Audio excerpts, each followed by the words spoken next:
Hello students, my name is Shrija Srivastava, Chemistry Faculty in Motion Alili Department.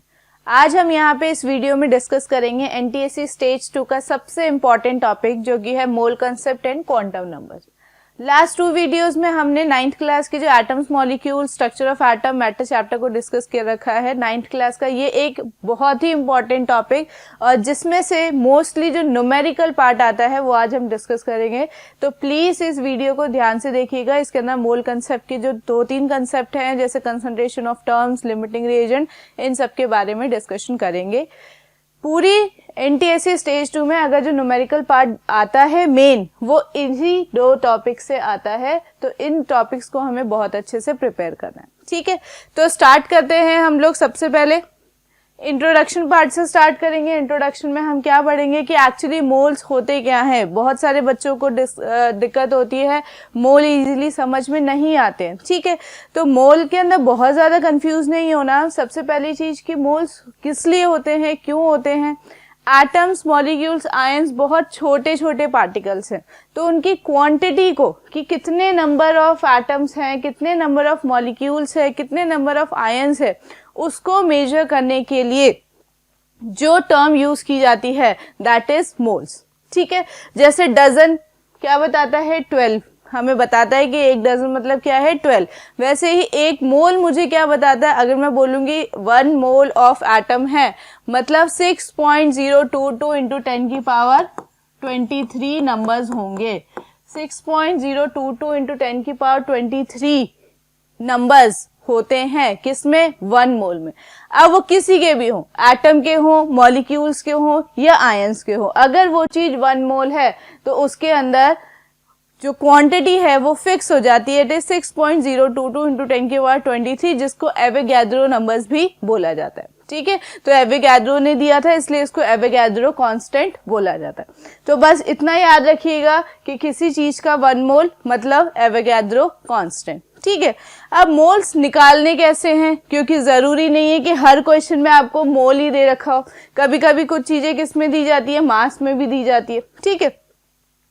तो मास में भी दे सकते हैं, number of molecules, number of atoms या number of ions भी दिए जा सकते हैं। तो एक रिलेशन हमें याद करना है। वो रिलेशन क्या है कि जो मोल्स होते हैं, याद रखिए, ये अब मैं बात कर रही हूँ 1 मोल, मोल्स की भी बात नहीं कर रहे, हम बात करते हैं 1 मोल, ठीक है। 1 मोल इक्वल्स टू, हमेशा याद रखिए कि 1 मोल किसके इक्वल होता है, किसी भी सब्सटेंस के ग्राम मॉलिक्यूलर मास के इक्वल होता है। ग्राम मॉलिक्यूलर मास या ग्राम एटॉमिक मास या ग्राम आयोनिक मास, कोई भी हो सकता है।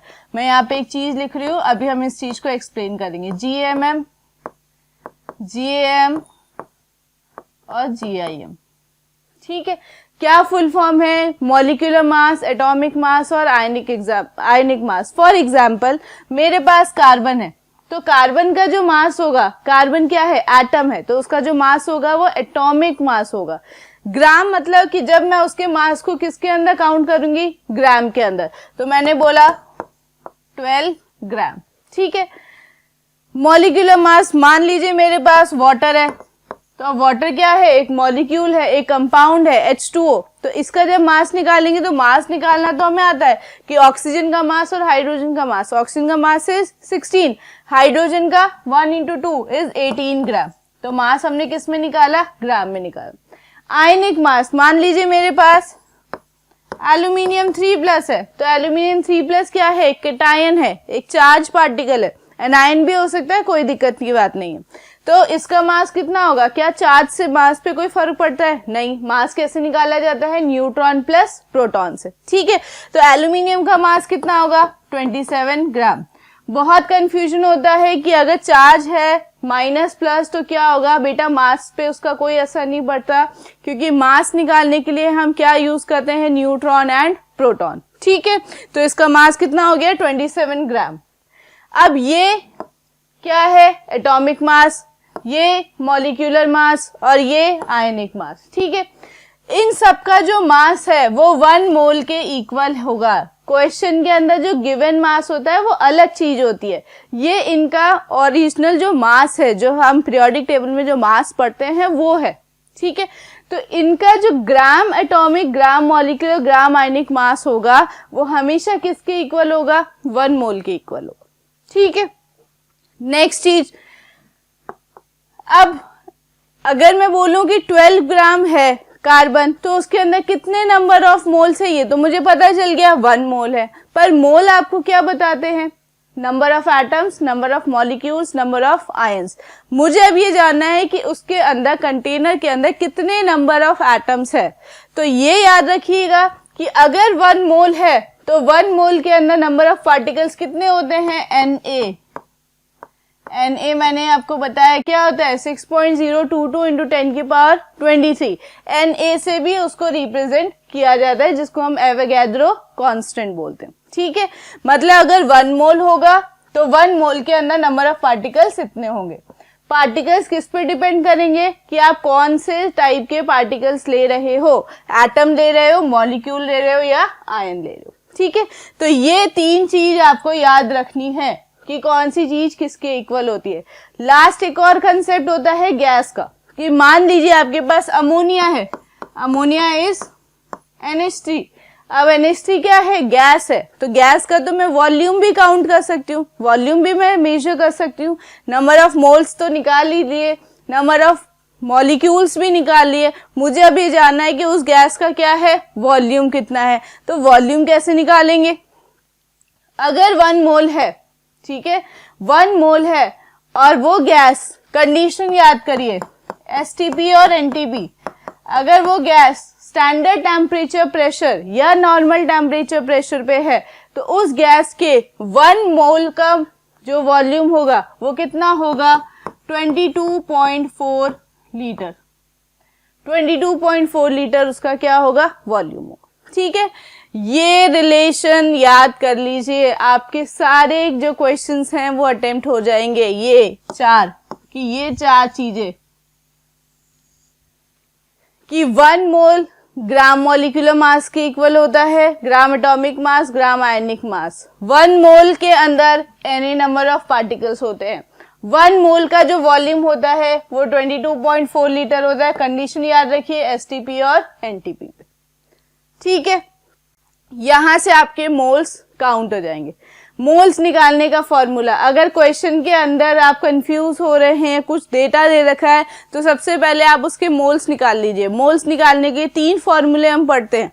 कैसे? मान लीजिए किसी चीज का मास दे रखा है, ठीक है, और पूछ रहा है कितने नंबर ऑफ मोल्स होंगे, तो आप कैसे निकालोगे? आपके पास रिलेशन है कि जो उसका ग्राम मॉलिक्यूलर मास होता है वो हमेशा 1 मोल के इक्वल होता है। तो यहाँ पे हम एक फॉर्मूला पढ़ते हैं, नंबर ऑफ मोल्स को किससे रिप्रेजेंट किया जाता है? N से। अगर क्वेश्चन के अंदर मास गिवन है और आपको मोल्स निकालने हैं, तो given mass upon molecular mass, ये पहला फॉर्मूला। ठीक है, कि नंबर ऑफ मोल्स गिवन है तो given mass upon molecular mass. For example आपको दे रखा है कि आपके पास 64 ग्राम ऑफ सल्फर है ना। बहुत बेसिक क्वेश्चन से बता रही हूँ, बहुत छोटा सा, इतना इजी आपको आता होगा, ऐसे क्वेश्चन नहीं आएंगे, बट हम फॉर्मूला बता रही हूँ तो मैं आपको इसलिए छोटा सा एग्जांपल दे रही हूँ कि 64 ग्राम ऑफ सल्फर है, नंबर ऑफ मोल्स बताइए। 64 ग्राम क्वेश्चन के अंदर दिया हुआ है, तो that is given mass, question के अंदर दिया हुआ है, तो 64 अपॉन मॉलिक्यूलर मास किसका निकालेंगे? किसकी बात कर रहा है? सल्फर की। तो सल्फर का मास कितना होता है? 32। 64 अपॉन 32 इज 2 मोल्स, मतलब सल्फर के कितने हैं? 2 मोल्स। ऐसे ही 36 ग्राम ऑफ वाटर दे दिया, तो 36 gram of water, 36 is given mass. Given mass कहाँ आएगा? ऊपर आएगा। मॉलिक्यूलर मास वाटर का कितना होता है? 8। 36 upon 18 is 2 moles of water. ठीक है, तो पहला फॉर्मूला मोल्स ने। क्वेश्चन को सिंपल करने के लिए आप क्या कर लीजिए? मोल्स निकाल लीजिए, क्वेश्चन अपने आप आपको समझ में आ जाएगा। ठीक है, नेक्स्ट, अगर क्वेश्चन के अंदर नंबर ऑफ पार्टिकल्स दे दियो कि 3.011 इंटू 10 की पावर 23 पार्टिकल्स हैं, किसके? Al3+ के। बोल दिया उसने कि आपके पास आयन है और इसके कितने पार्टिकल है? 3.011 इंटू 10 की पावर 23। अब बताइए कितने मोल्स होंगे? क्वेश्चन कैसे होगा? इस रिलेशन पे आ जाइए, इस चीज को भूल जाइए। 1 मोल होते हैं तो कितने पार्टिकल्स होते हैं? इतने।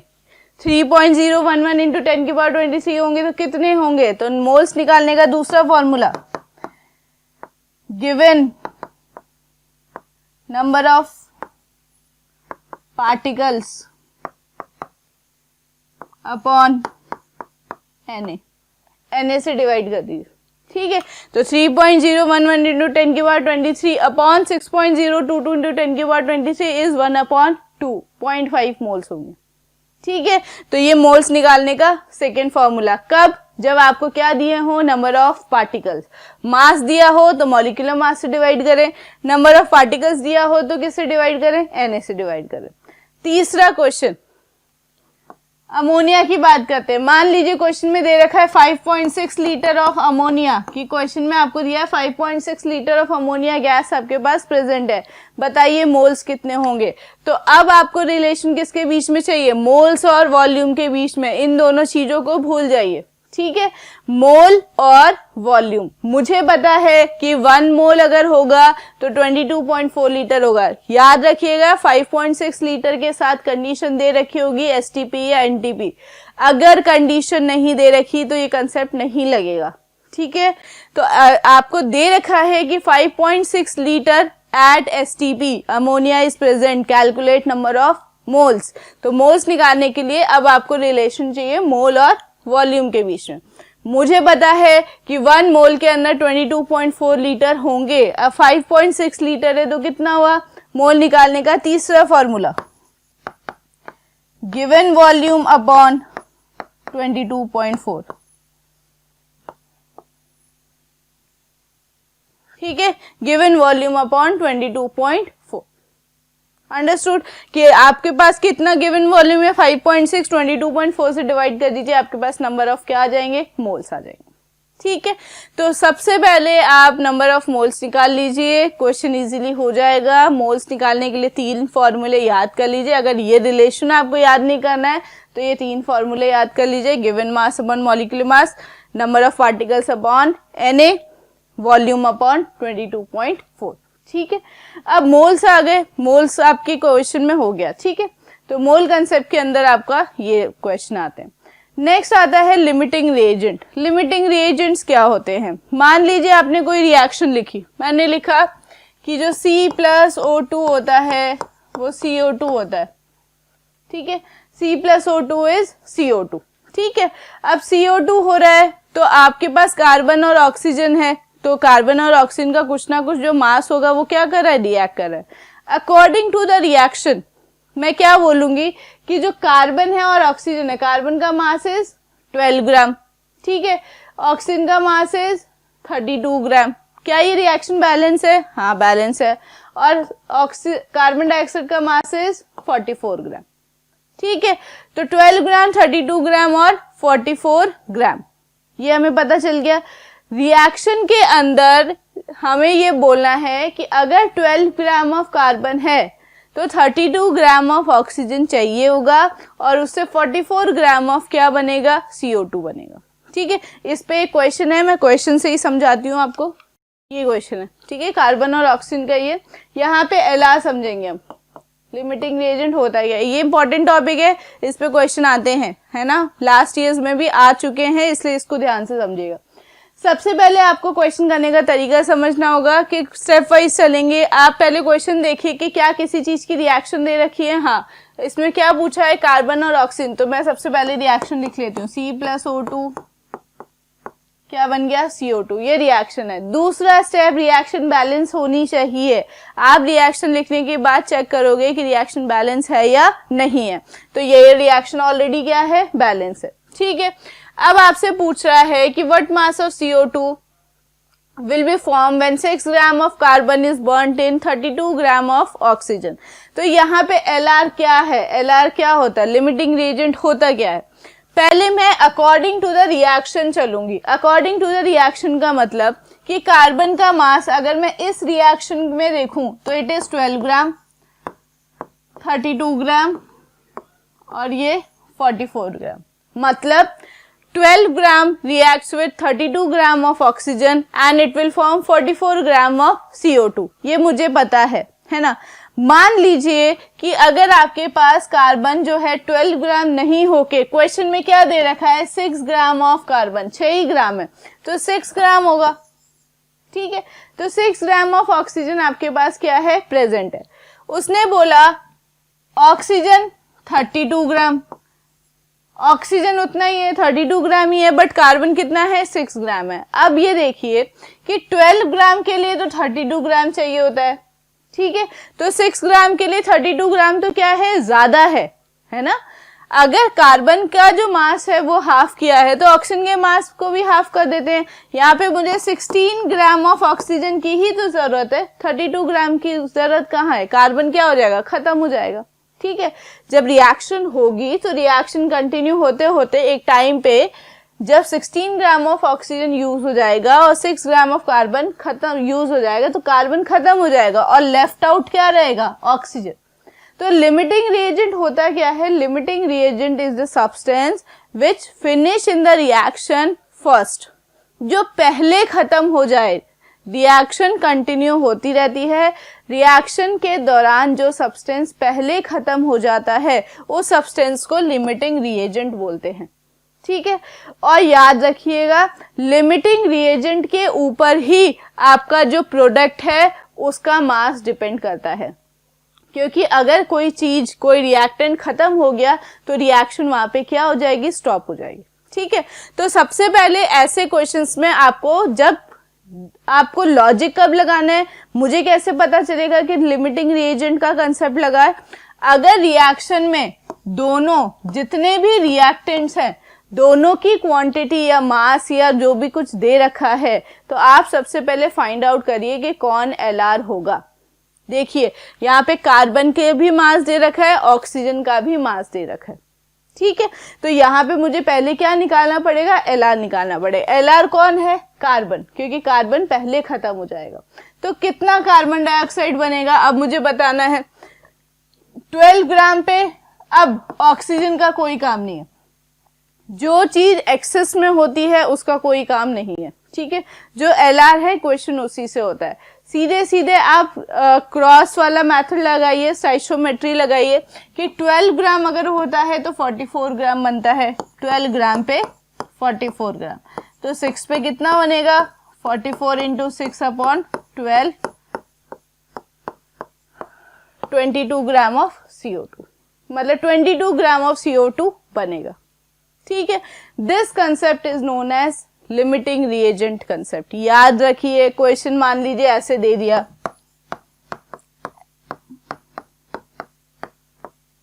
फॉर्मेशन ऑफ वाटर, ऐसे ही होता है, ठीक है। अब ये रिएक्शन देखो, मैंने स्टेप फर्स्ट क्या बताया था, रिएक्शन बैलेंस होनी चाहिए, क्या ये रिएक्शन बैलेंस है, नहीं है, बैलेंस करेंगे हम। अब ये रिएक्शन क्या हो गई, बैलेंस हो गई। क्वेश्चन में मान लीजिए दे दिया कि आपके पास 4 ग्राम ऑफ हाइड्रोजन है और 32 ग्राम ऑफ ऑक्सीजन है, बताइए कितना वाटर बनेगा। तो ये क्वेश्चन के अंदर गिवन है, दोनों चीजें दे रखी है, दोनों रिएक्टेंट दे रखे हैं, मतलब अब मुझे क्या निकालना पड़ेगा, एलआर निकालना पड़ेगा, ठीक है। पहले मैं अकॉर्डिंग टू द रिएक्शन देखूंगी, अकॉर्डिंग टू द रिएक्शन, इसको 8 कर लो, अकॉर्डिंग टू द रिएक्शन देखूंगी, अकॉर्डिंग टू द रिएक्शन इसका मास कितना है 4 ग्राम, ठीक है। इसका मास कितना है 32 ग्राम, इसका मास कितना आएगा 36 ग्राम। तो अगर 4 ग्राम ऑफ हाइड्रोजन है और 32 ग्राम ऑफ ऑक्सीजन है तो 36 ग्राम ऑफ वाटर का फॉर्मेशन होगा, ठीक है। अब जो डेटा गिवन है उसको देखिए, यहाँ कितना है 8 ग्राम, यहाँ कितना है 32 ग्राम। अब ये पूछ रहा है कितना बनेगा, ठीक है। अब यहाँ देखिए ऑक्सीजन की क्वांटिटी तो सेम है, लेकिन हाइड्रोजन देखिए एक्सेस में है, 4 ग्राम के लिए 32 चाहिए होता है, तो 8 ग्राम के लिए यहाँ 64 चाहिए होगा, बट इसने 32 ही दे रखा है, मतलब लिमिटिंग रिएजेंट कौन है, आपका ऑक्सीजन। तो यहाँ पे ऑक्सीजन क्या हो गया, आपका एलआर हो गया, मतलब जो वाटर की जो क्वांटिटी है वो डिपेंड किस पे करेगी, ऑक्सीजन पे करेगी। अब हाइड्रोजन का कोई काम नहीं है क्योंकि हाइड्रोजन वहां पे क्या है, एक्सेस में है, ठीक है। तो अब हम यहाँ बताएंगे वाटर कितना बनेगा। तो देखिए 4 ग्राम पे 32 ग्राम पे 36 बनता था, ऑक्सीजन 32 ही है तो यहाँ पे 36 ग्राम ऑफ वाटर का ही फॉर्मेशन होगा। यहाँ पे 8 ग्राम ऑफ हाइड्रोजन से अब मुझे कोई फर्क नहीं पड़ेगा, ठीक है, तो आप याद रखिएगा एलआर का कंसेप्ट लगाना कब है, जब दोनों रिएक्टेंट का मास या क्वांटिटी गिवन हो, तब आप उसमें से ये देखिए कि कौन सी चीज पहले खत्म हो रही है, प्रोडक्ट उसी पे डिपेंड करेगा। अगर यही क्वेश्चन ऐसे दे दिया होता कि 8 gram of hydrogen reacts with excess amount of oxygen, मतलब ऑक्सीजन की क्वांटिटी नहीं दी, ये नहीं दे रखा, वहां पे लिख दिया एक्सेस अमाउंट ऑफ ऑक्सीजन, तो ऑक्सीजन कितना भी है। अब इसमें दोनों में से एक की क्वांटिटी नहीं गिवन है, सिर्फ किसकी गिवन है, हाइड्रोजन की, तो अब हम हाइड्रोजन से ही कैलकुलेशन करेंगे। मतलब अब ऑक्सीजन तो क्या है, अपार है, कोई दिक्कत नहीं है, कितना भी ऑक्सीजन है, हमें अब किसकी देखना है, हाइड्रोजन। अब हम बोलेंगे 4 ग्राम पे तो 36 बनता था, तो 8 पे कितना बनेगा, 72 बनेगा। ठीक है, तो एलआर का कंसेप्ट आप याद रखिए कब लगाना है, जब रिएक्शन के अंदर जो दोनों रिएक्टेंट या तीनों रिएक्टेंट है, तीनों की चीजें मासेस दे रखे हैं, तब आपको वहां पे एलआर निकालना है, और एलआर के बेसिस पे ही आप क्या निकालोगे, प्रोडक्ट का फॉर्मेशन, कि कितना प्रोडक्ट बना। इस पे और क्वेश्चंस भी करेंगे। लिमिटिंग रिएजेंट की डेफिनेशन याद रखिएगा, जो रिएक्शन में पहले खत्म होता है उसको लिमिटिंग रिएजेंट बोलते हैं। ठीक है, इस पे एक दो क्वेश्चन और देखते हैं। यहाँ पे क्वेश्चन देखिए, C+O2, अगेन उसने यही लिया, C+O2 CO2 है, आपके पास 9 ग्राम ऑफ सॉलिड कार्बन है, 16 ग्राम ऑफ ऑक्सीजन है, 22 ग्राम ऑफ कार्बन डाइऑक्साइड बन रहा है, इसे छोड़ दीजिए। अब पूछा है mass of carbon dioxide gas formed when 3 gram of carbon, 3 gram of carbon react with 32 gram of oxygen. ठीक है, अब वही बात हो गई कि उसने कार्बन की भी क्वांटिटी दे रखी है और ऑक्सीजन की, तो मुझे क्या निकालना पड़ेगा, LR. According to the reaction मैं लिख लेती हूँ 12, 32 और 44। अब क्वेश्चन में क्या दे रखा है, 3, 32 और निकालना है x। देख के ही पता चल रहा है एलआर कौन होगा, यहाँ पे तो सेम है, 32, 32, कार्बन कितना हो गया, कम हो गया, तो 12 के लिए 32 चाहिए, तो 3 के लिए तो कम चाहिए होगा, मतलब एलआर कौन हो गया, ऑक्सीजन। ऑक्सीजन जल्दी खत्म हो जाएगा, समझ रहे हो। 3 ग्राम ऑफ कार्बन के लिए तो 32 ग्राम ऑफ ऑक्सीजन थोड़ा चाहिए होगी, कम चाहिए होगी। तो इस क्वेश्चन के अंदर आपके पास C+O2 CO2 दे रखा है 12 ग्राम और 32 ग्राम और 44 ग्राम। ठीक है, यहाँ पे 3 ग्राम ऑफ कार्बन है, 32 ग्राम ऑफ क्या है, ऑक्सीजन है। तो यहाँ पे हम क्या करेंगे, अब यहाँ पे देखिए ऑक्सीजन की क्वांटिटी सेम है, कार्बन की क्वांटिटी क्या है, कम है ना, कार्बन की क्वांटिटी कम है, तो ऑक्सीजन क्या है, ऑलरेडी एक्सेस अमाउंट में, मतलब कार्बन क्या हो जाएगा आपका, एलआर हो जाएगा। तो अब CO2 की क्वांटिटी डिपेंड करेगी, कार्बन पे डिपेंड करेगी, तो कैसे निकालेंगे, 12 ग्राम पे 44 बनता है, तो 3 पे कितना बनेगा, 12 पे 44 बनता है, तो 3 पे कितना बनेगा, 44 इंटू 3/12, 11 ग्राम ऑफ CO2 का फॉर्मेशन होगा। ठीक है, तो यहाँ पे आपको किसका कंसेप्ट लगाना है, एलआर का कंसेप्ट। क्यों लगाना है, क्योंकि क्वेश्चन में जो दोनों रिएक्टेंट थे उन दोनों का क्या दे रखा था, मास, तो हम पहले क्या निकालेंगे, एलआर निकालेंगे, तो आपका आंसर कितना आएगा, 11 ग्राम। ठीक है, तो एलआर पे प्लीज ध्यान दीजिएगा, एलआर के क्वेश्चंस आते हैं, एलआर के क्वेश्चंस बहुत टाइप के आते हैं, तो इससे पहले आपको रिएक्शन लिखनी है, रिएक्शन लिख के बैलेंस करनी है, बैलेंस करके देखना है कि कौन एलआर है और उसके बेसिस पे आपको प्रोडक्ट निकालना है। ठीक है, नेक्स्ट एक और क्वेश्चन देखते हैं इसके ऊपर। ये question, 2 litre of hydrogen and 1.2 litre of chlorine are mixed. तो सबसे पहले रिएक्शन लिखिए, हाइड्रोजन एंड क्लोरीन, हाइड्रोजन और क्लोरीन की रिएक्शन हो रही है, क्या होगा, H2 प्लस Cl2, क्या बनेगा, HCl। नेक्स्ट स्टेप हमारा क्या आता है, to balance the chemical reaction, यहाँ पे 2 लगा देंगे, बैलेंस हो जाएगी। ठीक है, अब यहाँ पे देखिए लीटर में बात हो रही है, वॉल्यूम की बात हो रही है, तो यहाँ पे ये STP पे आप मान के चलिए कि रिएक्शन किस पे हो रही है, STP पे ही हो रही है, तो अकॉर्डिंग टू द रिएक्शन अगर मैं इसका वॉल्यूम लूँ तो ये 1 मोल है, 1 मोल का वॉल्यूम कितना होता है, 22.4 लीटर। ठीक है, क्लोरीन का वॉल्यूम भी कितना लेंगे, 22.4 लीटर, तो 22.4 लीटर, 22.4 लीटर हाइड्रोजन और क्लोरीन रिएक्ट करके यहाँ 2 वॉल्यूम बन रहा है, तो 2 इंटू 22.4 लीटर फॉर्मेशन हो रहा है।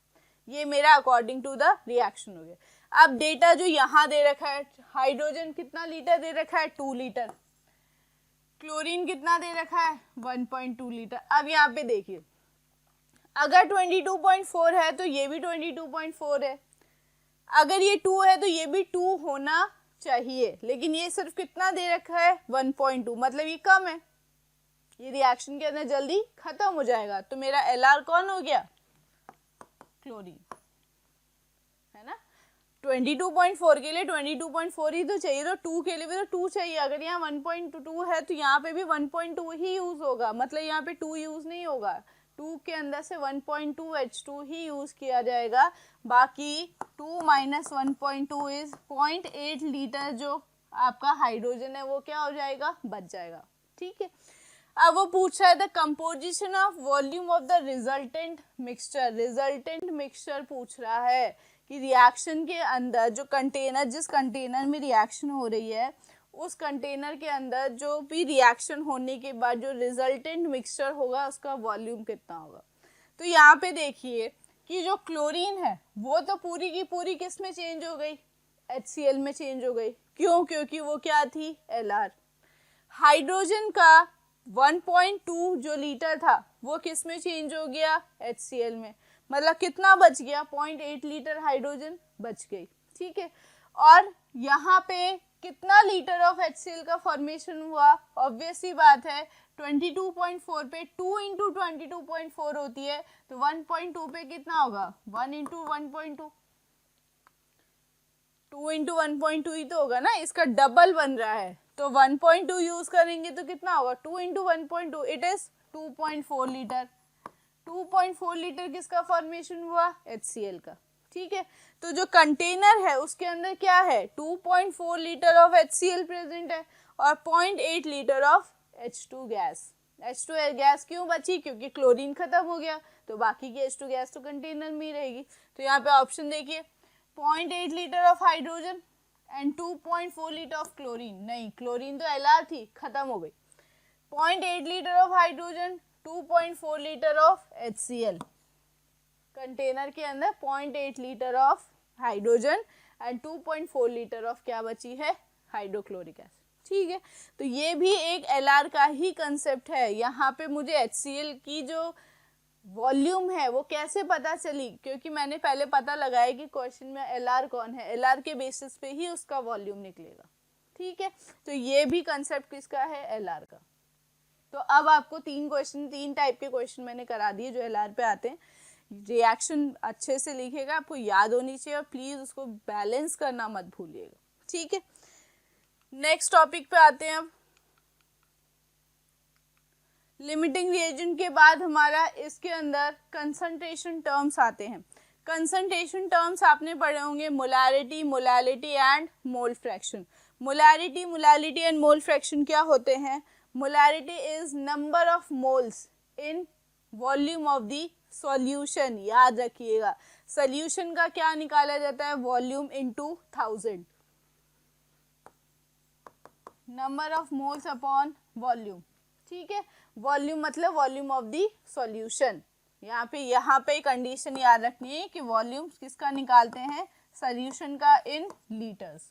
ठीक है, अगर आप ml में जाएंगे तो यहाँ पे इनटू क्या हो जाएगा, 1000 हो जाएगा। अगर मिलीलीटर में लेंगे तो मल्टीप्लाई बाय 1000। ठीक है, मोलैरिटी आपको क्या बताती है कि कितने नंबर ऑफ मोल्स आपके प्रेजेंट है in 1 litre of solution. 1 litre of solution में कितने नंबर ऑफ मोल्स प्रेजेंट है, that is known as molarity. Molarity is shown by capital M से बताया जाता है।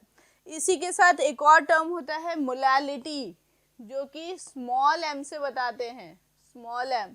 मोलैलिटी, मोलैलिटी और मोलैलिटी में डिफरेंस क्या होता है, number of moles in mass of the solvent. Solvent में कैलकुलेट की जाती है। 1 kg ऑफ सॉल्वेंट में आपके कितने नंबर ऑफ मोल्स हैं, इस चीज को आप क्या बोलते हो, मोलैलिटी। मोलैलिटी स्मॉल m से बताया जाता है। वही चीज आप ग्राम में कर दोगे तो यहाँ पे क्या आ जाएगा, 1000 आ जाएगा। ठीक है। तो मोलैलिटी और मोलारिटी में डिफरेंस क्या है? मोलारिटी आपका वॉल्यूम में कंसिडर की जाती है, मोलैलिटी आपकी मास में कंसिडर की जाती है। इसमें एक और चीज पूछी जाती है, याद रखिएगा कि टेम्परेचर डिपेंडेंट कौन सी होती है। तो याद रखिएगा कि जो टेम्परेचर होता है वो वॉल्यूम को चेंज करता है, मास को चेंज नहीं करता, ठीक है। तो वॉल्यूम पे असर पड़ता है किसका? टेम्परेचर का। इसलिए जो मोलारिटी होती है वो टेम्परेचर से वेरी करती है, लेकिन मोलैलिटी टेम्परेचर से वेरी नहीं करती। कंफ्यूज मत होइएगा, नाम है मोलैरिटी एंड मोलैलिटी। टेम्परेचर पे कौन डिपेंड करता है? मोलैरिटी, नॉट मोलैलिटी, ठीक है। तीसरा टर्म आता है आपका मोल फ्रैक्शन। मोल फ्रैक्शंस क्या होते हैं? मोल फ्रैक्शन आपने पढ़ा होगा एक फॉर्मूला, मोल फ्रैक्शन को एक्स से बताते हैं, Na/Na प्लस NB। मान लीजिए आपके पास एक कंटेनर है, उसमें हाइड्रोजन के भी मॉलिक्यूल्स हैं, ऑक्सीजन के भी मॉलिक्यूल्स हैं। तो आपसे पूछा जा रहा है कि हाइड्रोजन के जो मॉलिक्यूल्स हैं उनका मोल फ्रैक्शन क्या है। तो हम कैसे निकालेंगे? हाइड्रोजन के जो मोल्स हैं उनको ऊपर रख के नीचे टोटल नंबर ऑफ मोल्स, ठीक है। मान लीजिए क्वेश्चन में दिए गया हो 180 ग्राम ऑफ ग्लूकोज, है ना, 180 gram of glucose and 36 gram of water. Glucose और वाटर, ग्लूकोज का फॉर्मूला C6H12O6, वाटर का फॉर्मूला H2O। एक कंटेनर के अंदर 180 gram of glucose and 36 gram of क्या है? वाटर है। आपसे पूछा जा रहा है कि ग्लूकोज का मोल फ्रैक्शन बताइए। तो मोल फ्रैक्शन कैसे निकालेंगे? आप मोल्स, पहले तो मोल्स निकालने पड़ेंगे। क्वेश्चन के अंदर क्या दे रखा है? मास दे रखा है। फर्स्ट पे जाइए, स्टार्टिंग में हमने क्या पढ़ा था? मोल्स कैसे निकालते हैं जब मास दिया होता है? Given mass upon molecular mass. अगर आप C6H12O6 ग्लूकोज का मास निकालेंगे, इट इज 180 ही मास होता है।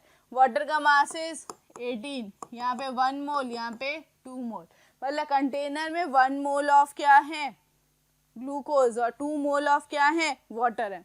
मोल फ्रैक्शन निकालना है। मोल फ्रैक्शन किसका निकालना है? ग्लूकोज का निकालना है। तो कैसे निकालेंगे?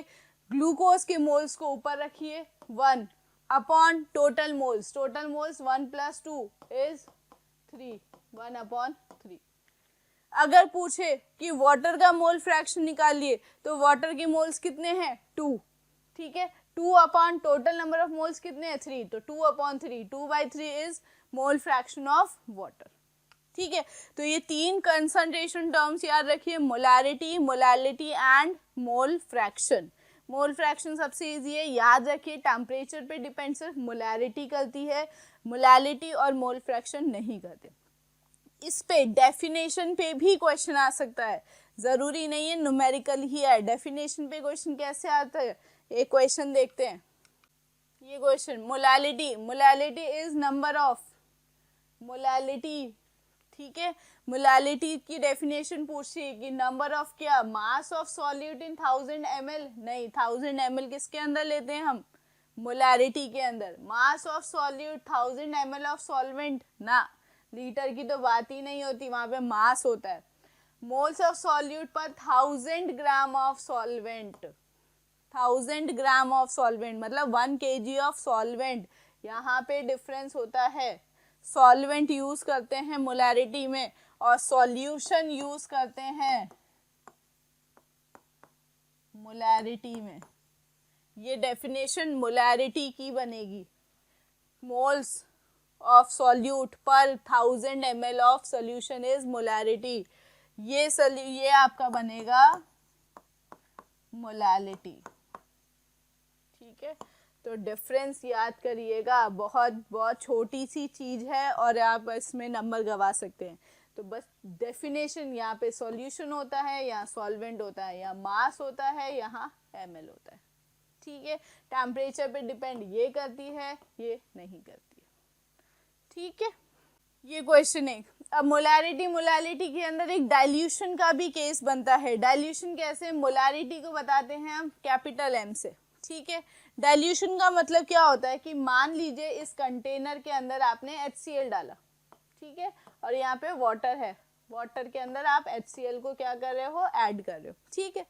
आपने HCl डाल दिया, मान लीजिए आपने उसके अंदर और वाटर डाल दिया, तो हम इसको क्या बोलते हैं, डाइल्यूशन बोलते हैं, कि हमने adding of water is what, to decrease the concentration, concentration को हम क्या कर रहे हैं, डिक्रीज कर रहे हैं, डाइल्यूशन कर रहे हैं। तो यहाँ पे एक रिलेशन आता है m1v1 इक्वल्स टू m2v2। जरूरी नहीं है m1v1, यहाँ पे दो कंडीशन भी हो सकती है। अगर आप दो बार डाइल्यूशन कर रहे हो, तो m1v1 plus m2v2 equals to m3v3। m3v3 क्या हो गया, फाइनल हो गया, फाइनल। आपने दो बार डाइल्यूशन किया तो दो बार ऐड कर लेंगे, ठीक है। तो इस पे बहुत छोटा सा, बहुत सिंपल सा क्वेश्चन आता है। अब वो क्वेश्चन क्या पूछ रहा है कि आपके पास 0.5 मोलैरिटी NaOH है, ठीक है, और आपको उसको न्यूट्रलाइज करना है। 10 ml मोलैरिटी दे रखी है, किससे, HCl से। अब न्यूट्रलाइज करना मतलब एसिड और बेस है तो एक दूसरे को क्या करेंगे, न्यूट्रलाइज करेंगे, दो ही सोल्यूशन है। तो अब यहाँ पे रिलेशन लगाते हैं m1v1 इक्वल्स टू m2v2। करेंगे कैसे, आप m1v1 किसको ले लो, HCl को ले लो, m2v2 किसको ले लो, NaOH को ले लो। मोलैरिटी कितनी दे रखी है, 2, वॉल्यूम कितना दे रखा है, 10, मोलैरिटी NaOH की कितनी है, 0.5, तो इसका वॉल्यूम क्या होगा, x की वैल्यू क्या आएगी,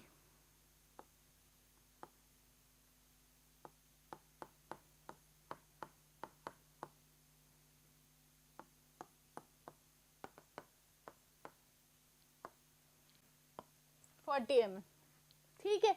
मतलब 40 ml ऑफ आपको क्या चाहिए, NaOH चाहिए, तब जाके ये जो है न्यूट्रलाइज हो जाएगा, मतलब इसका pH क्या हो जाएगा, 7 हो जाएगा, ठीक है। तो नेक्स्ट क्वेश्चन पे आते हैं। नेक्स्ट क्वेश्चन है हमारा मोल कंसेप्ट के ऊपर ही है। The quantity of potassium chlorate required in grams to produce 33.6 litre of oxygen. Potassium chlorate, पहले तो आपको फॉर्मूला आना चाहिए कि पोटेशियम क्लोरेट का फॉर्मूला क्या होगा। Potassium chlorate is KClO3, KClO3 होता है, ठीक है। अब KClO3 को जब हम डिकम्पोज करते हैं तो क्या बनता है, KCl plus O2, KCl plus O2 बनेगा। सबसे पहले हमने क्या सीखा है, रिएक्शन को बैलेंस करना। रिएक्शन को बैलेंस करने के लिए हम यहाँ पे 2 लगा देते हैं, यहाँ 3 लगा देते हैं, ये 2 लगा देते हैं, रिएक्शन क्या हो गई, बैलेंस हो गई। क्वेश्चन में पूछा क्या है, 20 ये तो कुछ नहीं, 33.6 लीटर ऑफ ऑक्सीजन चाहिए आपको, ठीक है।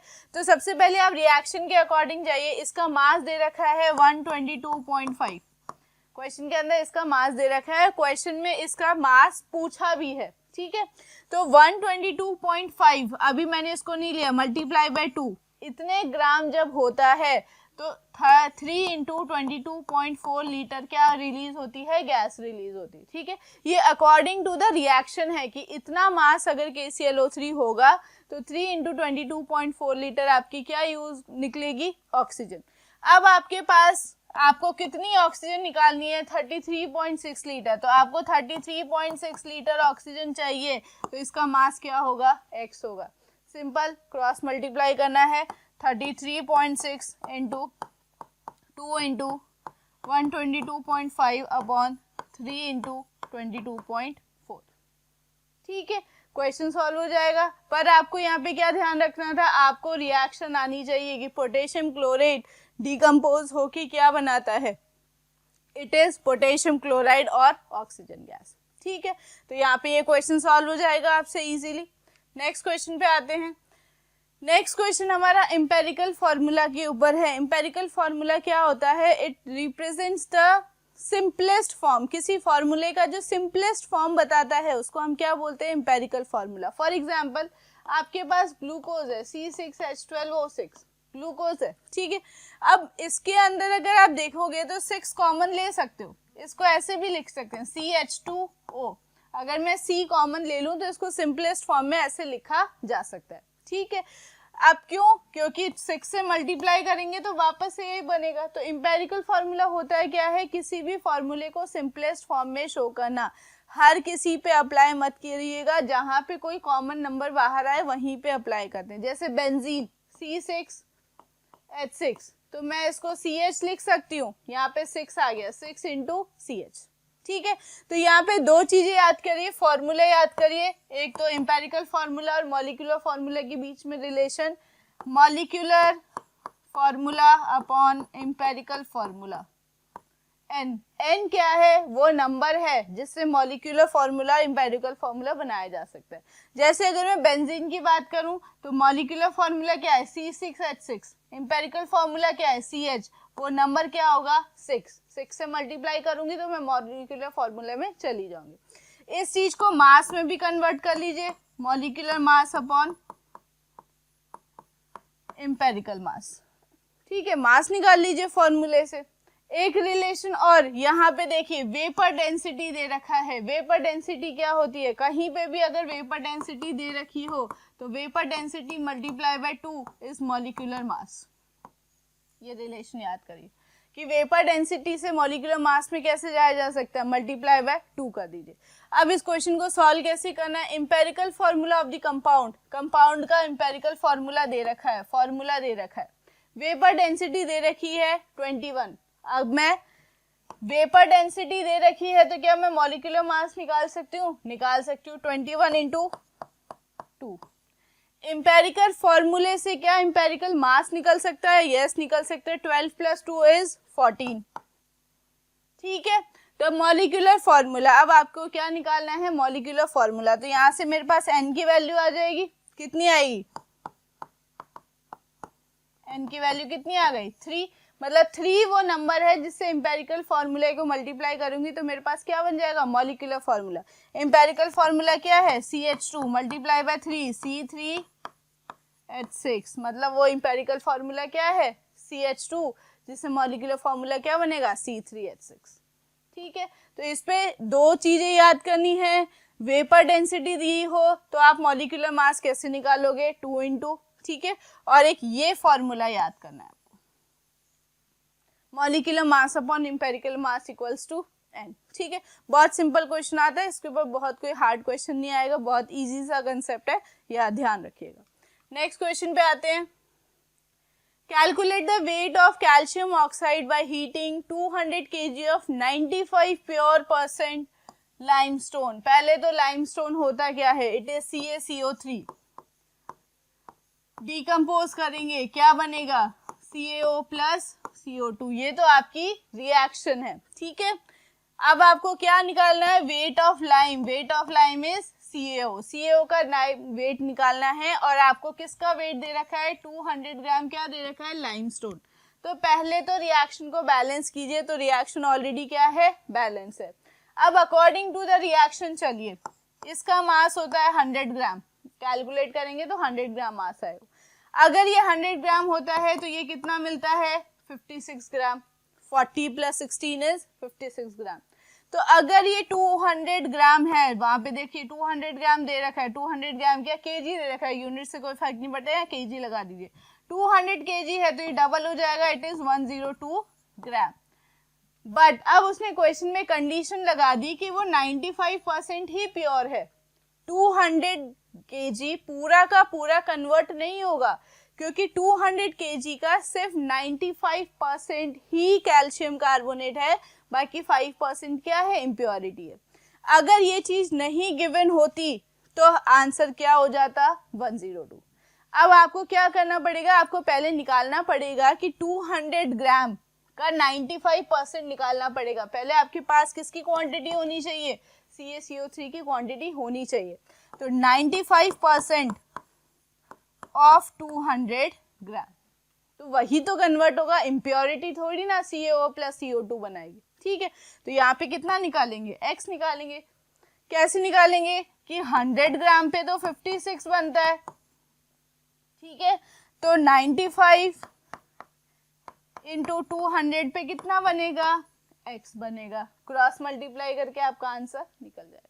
ठीक है, यहाँ पे कंडीशन लगा दी, अगर कंडीशन नहीं होती तो आपका आंसर 102 आता है। यहाँ पे भी हमने क्या किया? सबसे पहले रिएक्शन लिखी, रिएक्शन में अकॉर्डिंग टू द रिएक्शन देखा और उसके बाद जो डेटा गिवन था उसके हिसाब से हमने निकाला। ठीक है, नेक्स्ट क्वेश्चन पे आते हैं। ये क्वेश्चन भी आपका एम्पिरिकल फॉर्मूला पे है। 2 टाइप के क्वेश्चन आते हैं, एक हम ऑलरेडी कर चुके हैं, दूसरा क्वेश्चन ये है। यहाँ पे कैसे करना है? आपके पास कार्बन और क्या है? हाइड्रोजन। तो कार्बन और हाइड्रोजन, कार्बन कितना % है? 90%, तो 90 ग्राम मान लीजिए। हाइड्रोजन कितना % है? 10, तो उसको 10 ग्राम मान लीजिए, ठीक है। अब ये क्या है, गिवन मास है, 90 ग्राम 100 ग्राम क्या है, मास है। तो पहले मैं इसे किस में कन्वर्ट करूं, मोल्स में। मोल्स में कन्वर्ट करने के लिए डिवाइड बाय मॉलिक्यूलर मास, ठीक है। मॉलिक्यूलर मास यहाँ पे डिवाइड करेंगे तो 7.5 समथिंग आएगा, 12 है ना, और यहाँ पे आएगा 5, निकल गया। अब फॉर्मूले में मैं ऐसे तो नहीं लिखूंगी, इसको सिंपलेस्ट फॉर्म बनाना है। तो सिंपलेस्ट फॉर्म बनाने के लिए जो नंबर छोटा है उससे सबको डिवाइड कर दो। तो छोटा कौन है, 5, 90 को 12 से करेंगे तो कितना आएगा, ठीक है, सही कर रहे हैं, 7.5, 1, यहाँ पे कितना आ गया 1, यहाँ पे कितना आएगा 1.5 समथिंग आएगा, और यहाँ पे क्या आ गया 1। अब 1.5 और 1 आया है, इसको और सिंपलेस्ट वन, क्योंकि पॉइंट फ्रैक्शन में तो हम फॉर्मूला लिखेंगे नहीं, तो आप इसको क्या कर दीजिए, मल्टीप्लाई बाय 2 कर दीजिए। एक ऐसे नंबर से मल्टीप्लाई करिए जिससे ये एक पर्टिकुलर नंबर में चेंज हो जाए, फ्रैक्शन में ना रहे। तो यहाँ पे क्या आएगा 3, यहाँ पे क्या आएगा 2, मतलब हाइड्रोजन 2 है, कार्बन 3 है, C3H2, ठीक है। ये दो टाइप के ही फॉर्मूले आते हैं, क्वेश्चंस आते हैं किस पे, एम्पेरिकल फॉर्मूला में। एक तो मैंने आपको बताया मॉलिक्यूलर फॉर्मूला और एम्पेरिकल फॉर्मूला वाला, और एक इस टाइप से कि एम्पेरिकल फॉर्मूला क्या बनेगा। कंसेप्ट क्या है कि पहले आप एलिमेंट्स लिख लीजिए, जो भी मासेस हैं वो लिख लीजिए, उनको मोल्स में कन्वर्ट कर दीजिए। मोल्स में कन्वर्ट करने के लिए उनके मासेस से डिवाइड कर दीजिए।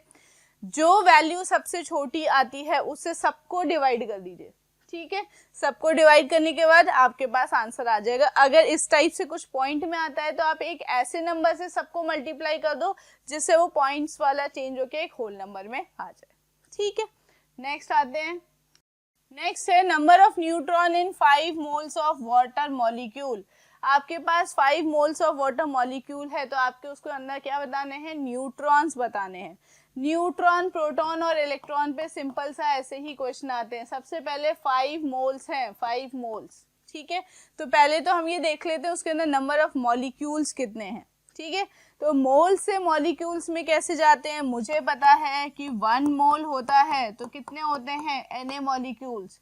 तो अगर 5 मोल्स है तो कितना होगा, 5 इंटू 6.022 इंटू 10 की पावर 23 क्या हो गए, मॉलिक्यूल्स हो गए, किसके, वाटर के, ठीक है। तो इस कंटेनर में इतने मॉलिक्यूल्स हैं, किसके, वाटर के, ठीक है। अब आपको निकालने हैं नंबर ऑफ न्यूट्रॉन्स। तो आप हमें ये पता होना चाहिए कि एक मॉलिक्यूल में कितने न्यूट्रॉन होंगे, तभी तो इतने भी निकालेंगे। तो पहले एक मॉलिक्यूल में देख लेते हैं। ऑक्सीजन में होते हैं 8, और यहाँ पे वाटर पूछने का रीजन ही ये था कि हाइड्रोजन एक एक्सेप्शन है जिसमें नंबर ऑफ न्यूट्रॉन्स नहीं होते।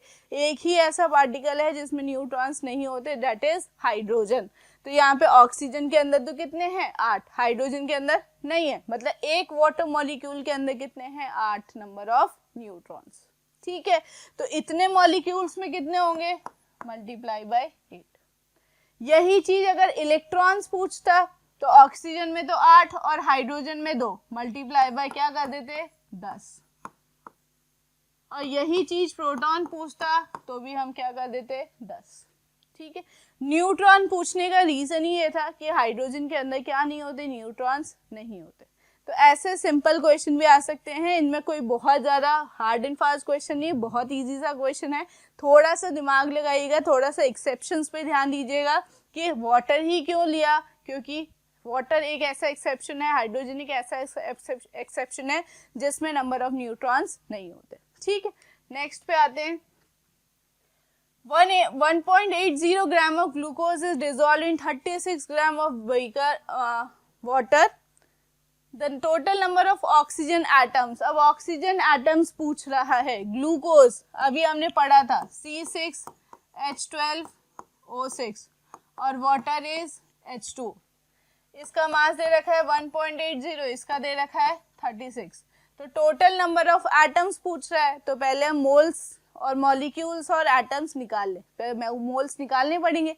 मोल्स निकालने के लिए given mass upon molecular mass, given mass upon molecular mass, ये आ गया 0.01, ये आ गया 2, ये क्या आ गए मेरे पास, मोल्स, ठीक है। मोल्स निकल गए। मोल्स से किस पे जाऊंगी मैं, मॉलिक्यूल्स पे। मोल से मॉलिक्यूल्स से जाने के लिए क्या करते हैं, मल्टीप्लाई बाय Na,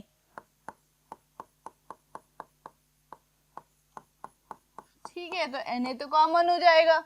अब उसके बाद किस पे जाना है, एटम्स पे, वो भी किसके, ऑक्सीजन के।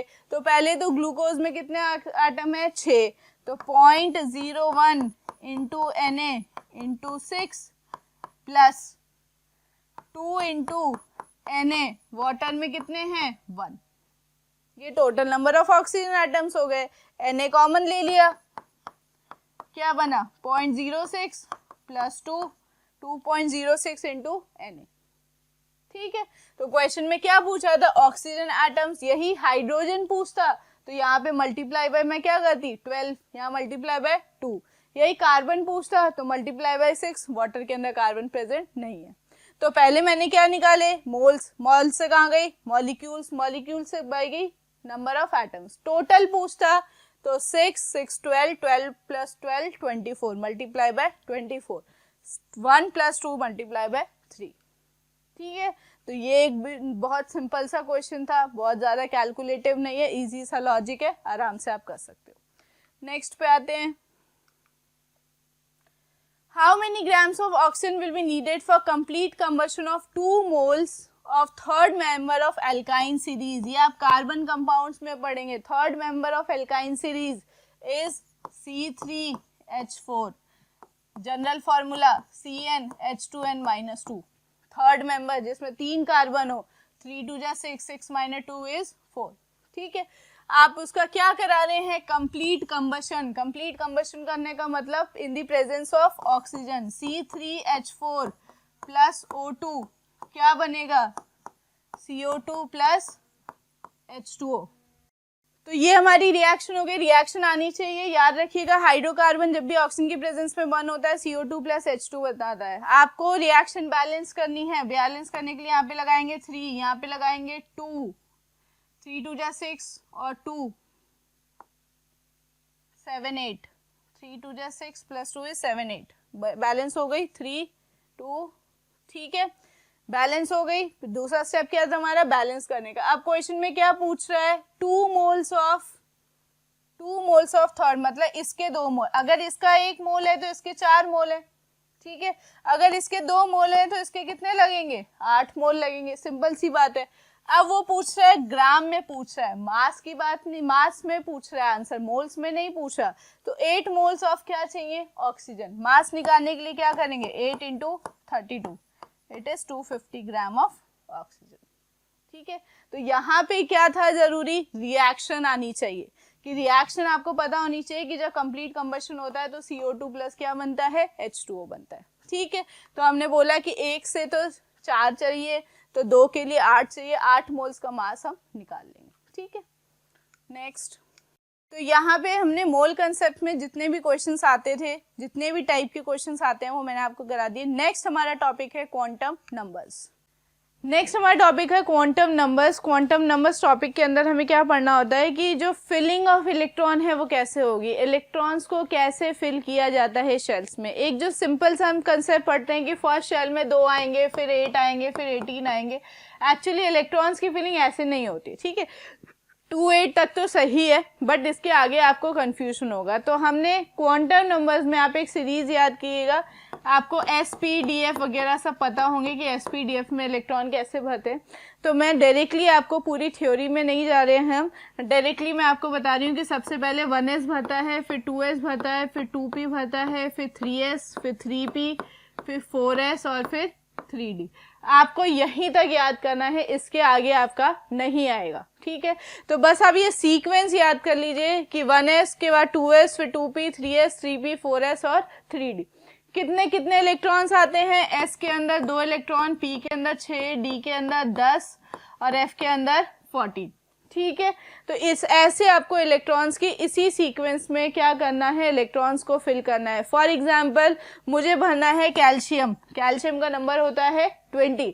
कैसे भरूंगी, फर्स्ट 1s2 2 इलेक्ट्रॉन, 2s में भी कितने आएंगे, s याद रखिए s में 2 आते हैं, 2p में 6, 3s में 2, 3p में 6, 4s में 2। ये हो गए आपके 20 इलेक्ट्रॉन। ठीक है, गिन सकते हैं, 6 + 4 10, 6 + 4 10। ठीक है, तो 20 इलेक्ट्रॉन्स की फिलिंग ऐसे होगी।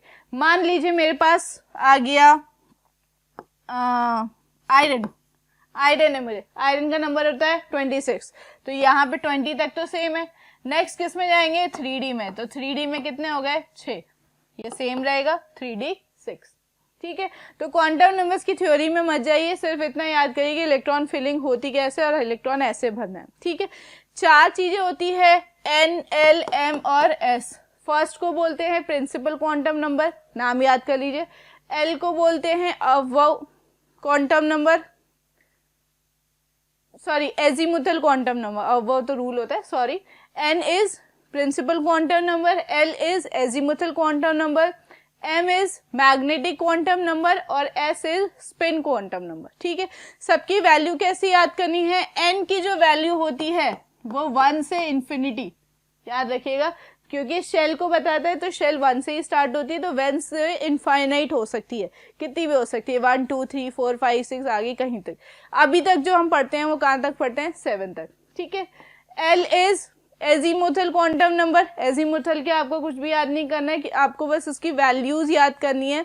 वैल्यूज कैसे याद करोगे, S P D F 0 1 2 3, ये एजीमुथल क्वांटम नंबर किससे बताते हैं, L से। याद रखिए S को 0 से रिप्रेजेंट करना है, P को 1 से, D को 2 से और F को 3 से। मान लीजिए हम 1S लिखा है, 1S का लिखने का मतलब 1 जो है वो क्या बताता है, N प्रिंसिपल क्वांटम नंबर, और S क्या बताता है आपको, एजीमुथल क्वांटम नंबर, इसकी वैल्यू क्या होगी 0। अगर 3P लिखा है तो 3P में 3 क्या है आपका number of shell, third number of shell, कौन से सब शेल में, कौन से एजीमुथल में है, P में, तो P की वैल्यू क्या होती है 1। तो SPDF की वैल्यू, SPDF की वैल्यू हम 1 2 0 1 2 3 से वैल्यू बताते हैं कि इसकी वैल्यू है, नंबर ऑफ इलेक्ट्रॉन्स नहीं, नंबर ऑफ इलेक्ट्रॉन्स बता दिए मैंने 2 6 10 और 14। ठीक है, M होता है आपका magnetic quantum number. Magnetic quantum number आप कैसे बताते हैं, याद करिए, मैग्नेटिक क्वांटम नंबर होता है -L टू +L, -L से +L तक की उसकी वैल्यूज जाती है। ठीक है, और स्पिन क्या होता है आपका +12 और -12। अगर S की वैल्यू प्लस और माइनस के अलावा कुछ और दे रखी है तो वो गलत है अपने आप। तो सबसे पहले सबसे आसान तरीका होता है S को चेक करना। अगर यहाँ पे -12 और +12 के अलावा कोई वैल्यू दे रखी है तो आप उसको क्रॉस कर दीजिए, वो ऑप्शन ही गलत है। ठीक है, +12 -12 का मतलब क्या होता है, +12 is clockwise rotation, -12 is anti clockwise, +12 clockwise होता है, -12 इज एंटी क्लॉकवाइज। तो अब ये पूछ रहा है कि इसके अंदर 31 इलेक्ट्रॉन है, तो 31 इलेक्ट्रॉन के अंदर जो लास्ट इलेक्ट्रॉन होगा उसके क्वांटम नंबर्स क्या होंगे। एक्चुअली क्वांटम नंबर्स क्या बताते हैं, एड्रेस ऑफ द इलेक्ट्रॉन, कि कहाँ पे है इलेक्ट्रॉन, उस चीज के बारे में जो जानकारी देने वाली चीज होती है वो क्या होती है, क्वांटम नंबर। तो सबसे पहले तो आपको 31 इलेक्ट्रॉन फिल करने हैं, 31 इलेक्ट्रॉन फिल करते हैं यहाँ पे, 1s2 2s2 2p6, यहाँ तक 20 हो गए थे, 3d 10, कितने हो गए 30, 3d के बाद क्या आएगा 5s। ठीक है, अभी एक क्वेश्चन कर लेते हैं, 5s आएगा, मैं इसको बता दूंगी आपको ट्रिक कैसे लेकर आना है। तो यहाँ पे क्या आ गया, 5s आ गया। ठीक है, तो अब यहाँ पे देखिए 5s क्या होगा, 5s में कितना होगा इलेक्ट्रॉन 1, आ 2 सकते हैं बट इलेक्ट्रॉन 31 है तो उसमें कितना आएंगे 1 ही आएगा। तो अब वो पूछ रहा है, ठीक है, तो 5s 1 होगा, तो अब मुझे इसके क्वांटम नंबर बताने हैं, तो n 5 क्या है बता रहा है, n बता रहा है। ठीक है, s की वैल्यू क्या होगी 0, s की वैल्यू हमें पता है 0 होती है। l की वैल्यू क्या होती है 0, -0 से +0, तो उसको आप क्या लिखोगे 0 ही लिखोगे। और स्पिन क्वांटम नंबर क्या बताता है, +12 और -12, तो कोई भी एक कंसिडर कर लीजिए, +12 और -12। तो यहाँ पे ऑप्शन में करेक्ट कर लीजिएगा, यहाँ पे 5 आना चाहिए। ठीक है, आपकी कौन सी शेल होगी, 5th शेल होगी, उसमें L की वैल्यू क्या है 0 है, M की वैल्यू -0 से +0 और ये +12। ठीक है, थर्ड ये वाला ऑप्शन आएंगे ही नहीं, क्योंकि यहाँ पे 1 वैल्यू है, तो अगर आप L की वैल्यू से चेक करें तो ये दोनों ऑप्शन नहीं आएंगे, ये आ सकता है, बट थर्ड शेल नहीं होगी क्योंकि 3s आपका ऑलरेडी क्या हो चुका है, फिल हो चुका है। ठीक है, तो क्वांटम नंबर्स में 4 क्वांटम नंबर्स हैं, उनको आप ऐसे ही स्टडी करेंगे। नेक्स्ट क्वेश्चन पे आते हैं।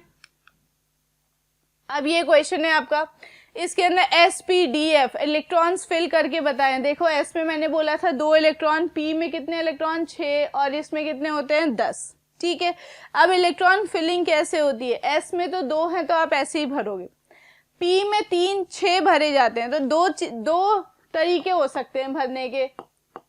दो तरीके कैसे, या तो आप पहले सब में एक एक भरो या पहले ही एक में 2 भर दो।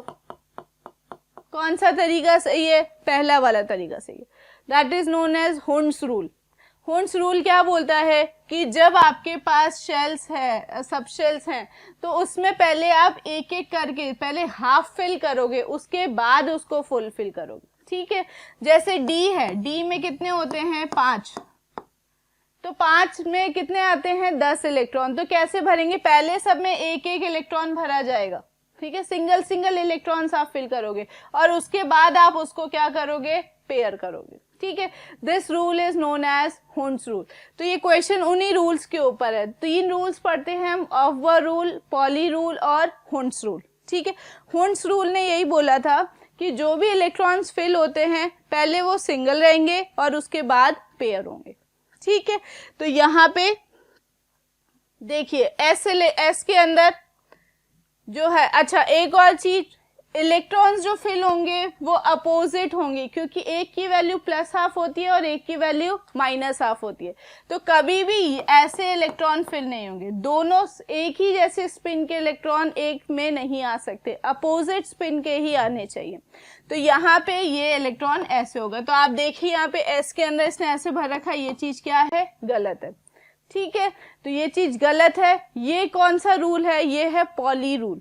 पॉली रूल ने क्या बोला था कि जब भी इलेक्ट्रॉन्स की फिलिंग होगी तो उनका जो रोटेशन होगा वो अपोजिट होगा, एक क्लॉकवाइज घूमेगा और एक एंटी क्लॉकवाइज। क्यों, क्योंकि एक जो ये आपका ऑर्बिट है या जो आपका स्पॉट है उसके अंदर 2 ही इलेक्ट्रॉन आ सकते हैं, तो दोनों की जो स्पिन होगी वो सेम नहीं हो सकती, वो अपोजिट ही होनी चाहिए। तो एक क्लॉकवाइज होगा और एक एंटी क्लॉकवाइज। ठीक है, तो यहाँ पे हुंड्स रूल तो फॉलो हो रहा है। हुंड्स रूल क्यों हो रहा है, क्योंकि एक एक करके भरे, लेकिन पॉली रूल क्या हो रहा है, ब्रेक हो रहा है। पॉली रूल क्यों ब्रेक हो रहा है, क्योंकि एक सेम स्पिन वाले इलेक्ट्रॉन्स ऐसे नहीं आ सकते। ठीक है, तो कौन सा रूल ब्रेक हो रहा है, पॉली रूल। ठीक है, ये करेक्ट नहीं है। करेक्ट कैसे होगा, जब आप इसको ऐसे भरेंगे। ठीक है, तो ये 3 रूल, ऑफ वर्ब, पॉली और हुंड्स। ऑफ वर्ब रूल भी आपको बता देती हूँ, जब इलेक्ट्रॉन की फिलिंग होती है तो जिनकी एनर्जी कम होती है पहले उसको फिल किया जाता है। एनर्जी निकालने का रूल होता है n+l रूल। n+l रूल कैसे, 1s, तो 1 और l की वैल्यू 0, 1, 2s, 2 + 0, 2, किसकी एनर्जी कम है, इसकी, तो पहले इलेक्ट्रॉन कहाँ जाएगा, 1s में, उसके बाद कहाँ जाएगा, 2s में। मान लीजिए 3p और 4p, तो 3 + 1 4, 4 + 1 5, पहले इलेक्ट्रॉन कहाँ जाएगा, 3p। इसको बोलते हैं ऑफ वर्ब रूल। दूसरी चीज ऐसा भी होता है कि मान लीजिए 4s है, तो 4 + 0 4, दोनों की एनर्जी सेम हो गई। अब इलेक्ट्रॉन कहाँ जाएगा, अब इलेक्ट्रॉन जाएगा जिसके n की वैल्यू छोटी है, n की वैल्यू छोटी है। ठीक है, n+l है ना, तो जिसका n स्मॉल होगा उसमें इलेक्ट्रॉन पहले जाएगा। तो n किसका स्मॉल है, 3p में, तो 4s और 3p में से पहले इलेक्ट्रॉन कहाँ जाएगा, 3p में, उसके बाद कहाँ जाएगा, 4s में। तो of verb rule, Hund's rule, poly rule. Of verb rule आपको बताता है कि इलेक्ट्रॉन की फिलिंग कैसे होगी, जो जिसकी एनर्जी कम होगी वहां पे पहले इलेक्ट्रॉन जाएगा, अगर एनर्जी सेम आ रही है तो जिसका n छोटा होगा वहां जाएगा। हुंड्स रूल बोलता है कि जो भी इलेक्ट्रॉन्स फिल होंगे पहले हाफ फिल होंगे उसके बाद पेयर होंगे। पॉली रूल बोलता है कि जब भी इलेक्ट्रॉन्स की फिलिंग होगी तो उसकी जो स्पिन होगी वो हमेशा अपोजिट होनी चाहिए, सेम डायरेक्शन में नहीं होनी चाहिए। ठीक, नेक्स्ट क्वेश्चन पे आते हैं। Number of D electron in F2 plus, F2 plus में पहले तो आयरन, आयरन का मैंने बताया था 1s2, 2s2, 2p6, 3s2, 3p6, 4s2, 3d6, ये तो क्या है आपके इलेक्ट्रॉन फिलिंग। ठीक है, अब +2 चार्ज है तो 2 इलेक्ट्रॉन निकालने हैं, तो याद रखिएगा डी बाद में लिखा है लेकिन आउटर मोस्ट तो क्या है 4s है, तो इलेक्ट्रॉन जो निकलेगा वो 4s में से निकलेगा, आउटर मोस्ट में से निकलता है, तो 4s के इलेक्ट्रॉन क्या हो जाएंगे 0। ठीक है, मतलब 3p के बाद अब सिर्फ क्या बच गया 3d6। समझ में आया, आउटर मोस्ट में से इलेक्ट्रॉन निकालना। अब वो पूछ रहा है D electron, D electron in Fe2 plus, Fe2 plus के अंदर डी में कितने इलेक्ट्रॉन है 6 ही तो है, 3d तो डी में तो 6 ही है क्योंकि इससे पहले तो डी है ही नहीं। किसके साथ सेम है, तो हम नियॉन का भरते, नियॉन का नंबर 10, 1s2, 2s2, 2p6, इसके अंदर डी है ही नहीं। ठीक है, नेक्स्ट भरते हैं magnesium, 1s2, 2s2, 2p6, 3s2, s electron in Mg, तो 2 2 2 कितने हो गए 6, सेम है, जितने उसके D में है उतने इसके S में। नेक्स्ट भी चेक कर देते, D electrons in Fe atom, तो D इलेक्ट्रॉन्स यहाँ पे भी सेम है। ठीक है, जितने आयरन के D में है उतने ही, जितने आयरन के D में है उतने Fe2 प्लस के भी D में है, क्योंकि रिमूवल ऑफ इलेक्ट्रॉन कहाँ से हुआ है 4s में से हुआ है। Next p electron in Cl minus, Cl minus is what argon, Cl minus argon बन गया, 1s2, 2s2, 2p6, 3s2, 3p6, p electron, p में कितने 6 और 6 कितने 12, 12 नहीं चाहिए 6 चाहिए, तो उसने क्या पूछा है not equals to, not equals to किसके हो गए बेटा क्लोरीन के, है ना। p इलेक्ट्रॉन्स में p में यहाँ पे कितने हैं 12, जबकि Fe2 प्लस के d में कितने हैं 6। ठीक है, तो यहाँ पे रीजन याद रखिएगा कि 2 प्लस आउटर मोस्ट में से निकलेंगे, d पे कोई फर्क नहीं पड़ेगा। तो यहाँ पे हमारे जो सारे टॉपिक्स है क्वांटम नंबर्स के अंदर जो भी कंसेप्ट थे वो कंप्लीट होते हैं। क्वांटम नंबर्स और मोल कंसेप्ट जरूरी टॉपिक है, बहुत इंपॉर्टेंट टॉपिक है, प्लीज़ इसको बहुत अच्छे से करिएगा। न्यूमेरिकल पार्ट है ये सोच के छोड़िएगा नहीं, क्योंकि बहुत ईजी न्यूमेरिकल आते हैं, बहुत ज़्यादा कैलकुलेशन नहीं आती है, आप ईजिली इसको सॉल्व कर सकते हैं आराम से बिना घबराए। बच्चे मोल कंसेप्ट के नाम से घबरा जाते हैं, तो मोल कंसेप्ट के नाम से घबराइए मत, बहुत ईजी से क्वेश्चन आएंगे और बहुत कम कैलकुलेशन होगी। ठीक है, तो यहाँ पे आपके मोल कंसेप्ट और क्वांटम नंबर्स टॉपिक फिनिश होता है।